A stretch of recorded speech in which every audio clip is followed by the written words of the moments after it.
tonight we're still in sevens in the Old Testament.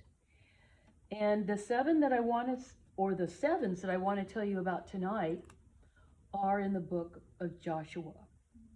And Joshua was the leader after Moses. God had picked Joshua, and he led the children of Israel across the Jordan and then into Gilgal. And now this story is about the first city that they're going to take, and it's Jericho, and it's huge.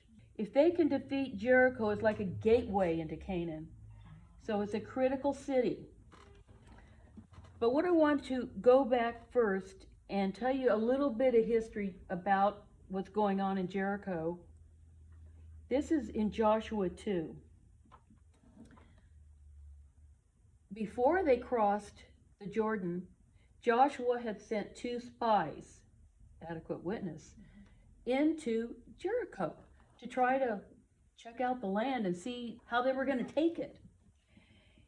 Well, as it turns out, Jericho was very fearful of the children of Israel. And I'm going to read now what it says about those 2 spies.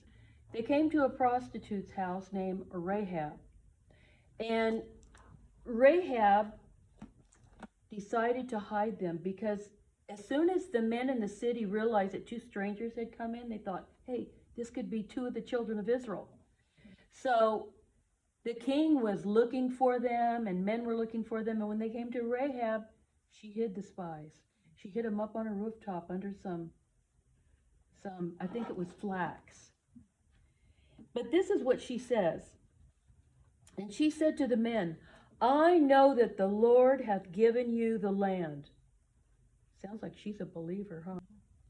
And that your terror is fallen upon us, and that all the inhabitants of the land faint because of you. For we have heard how the Lord dried up the Red Sea when ye came out of Egypt, and what ye did unto the 2 kings of the Amorites that were on the other side of Jordan, Sihon and Og, whom ye utterly destroyed. And as soon as we had heard these things, our hearts did melt. Neither did there remain any courage in any man because of you. The Lord your God, he is the God of heaven above and in earth beneath. So now you see the city that they're going to take, they're scared to death. These Israelites got a reputation. They're crossing the Red Sea, they're crossing the Jordan on dry land, and kings are falling in their path. And this lady is giving them a clue about the fear of the people there. So she said, look, will you spare my family? And she actually lived on the wall. And they said, yes, because you hid us.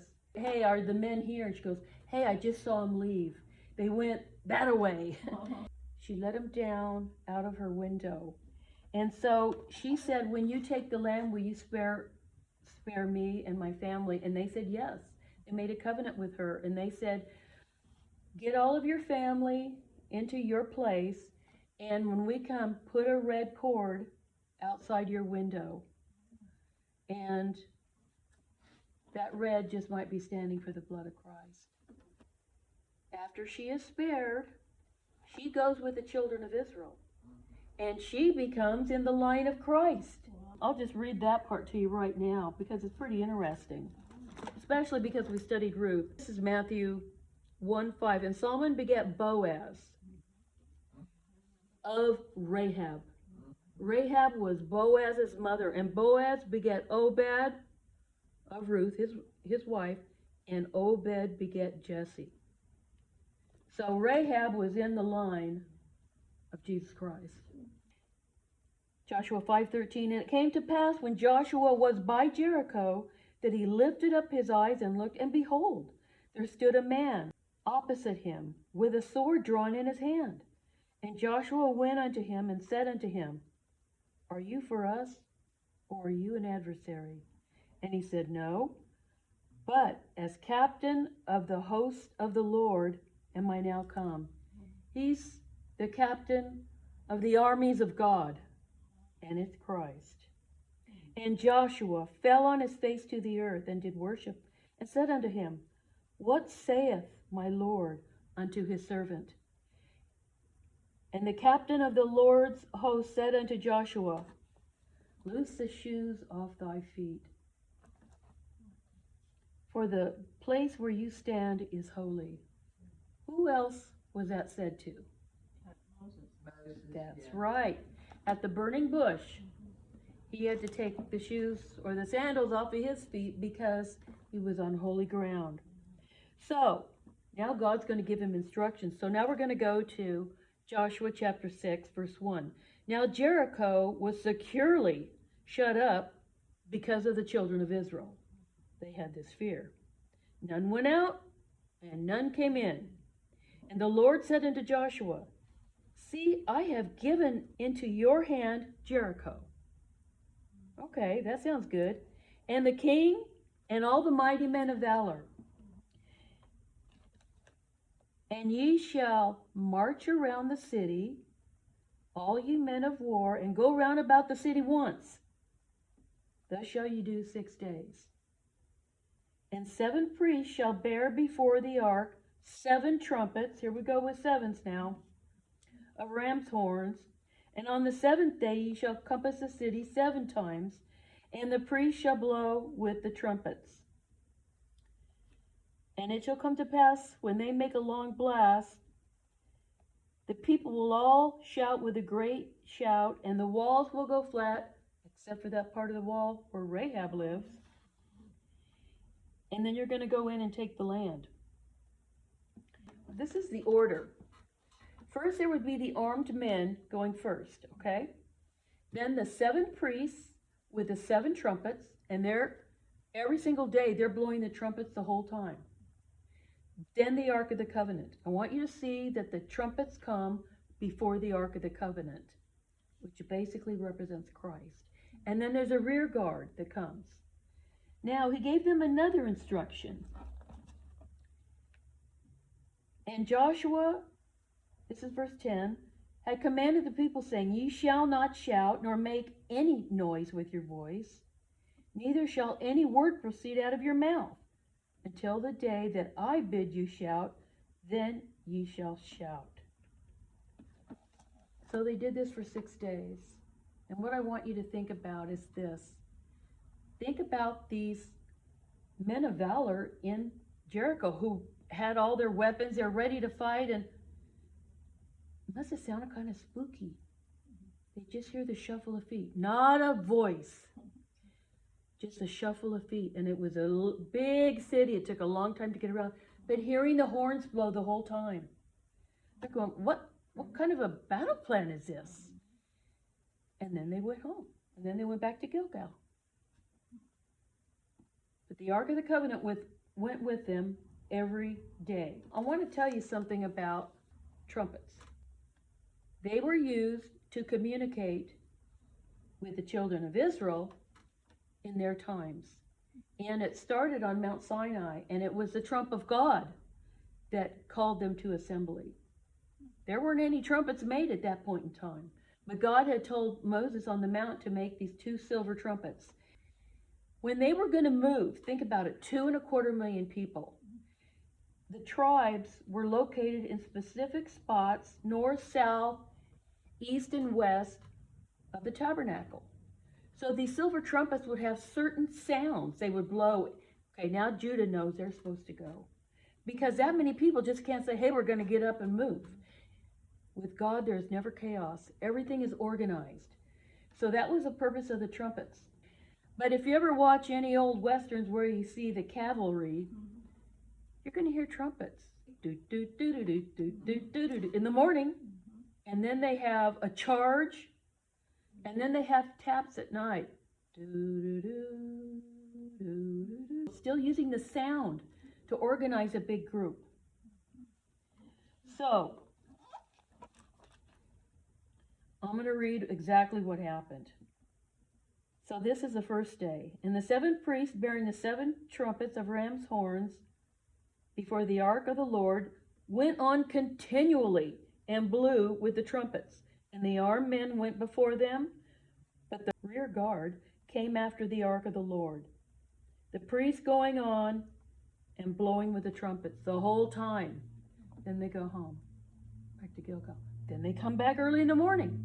They do the same thing again. This must have started freaking out Jericho. 6 days they did that. Now, on the 7th day, this is what happened. And it came to pass on the 7th day that they rose early about the dawning of the day and compassed the city after the same manner 7 times. Only on that day did they march around the city 7 times.